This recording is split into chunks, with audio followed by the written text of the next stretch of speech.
А вот смс-ки по-советски, это когда почтальон приносил. Такими открытками в годы войны поднимали дух советских бойцов и тружеников тыла. На борьбу с врагом встал и Дед Мороз. Новогоднего волшебника изображали и партизаном, и с мешком снарядов для неприятеля, и с пленными немцами. Смотрите, вот такой основной, такой типичный образ Деда Мороза. Такой боец.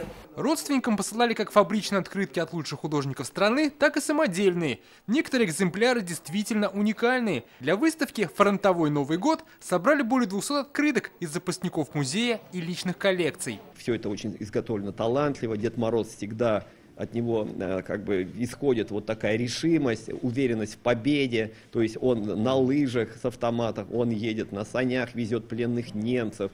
Это эмоционально очень сильно. Такой эмоциональный заряд с атрибутами эпохи взяли на вооружение советские новогодние открытки и игрушки последующих лет.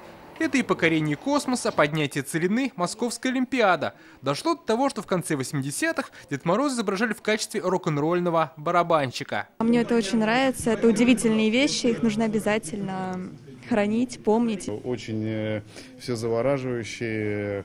Я с удивлением просто для себя открыл, что существовали такие открытки. И могу сказать, что вот этот Новый год, который мы проводим здесь в Казани, он действительно мирный, что подтверждается документом 1941 года. Такая музейная выставка в Казани будет работать до 15 января. Дмитрий Орегин, Данил Филатов, ТНВ, Казань. Закажи рекламу на ТНВ. Телефон в Казани 5 705 100.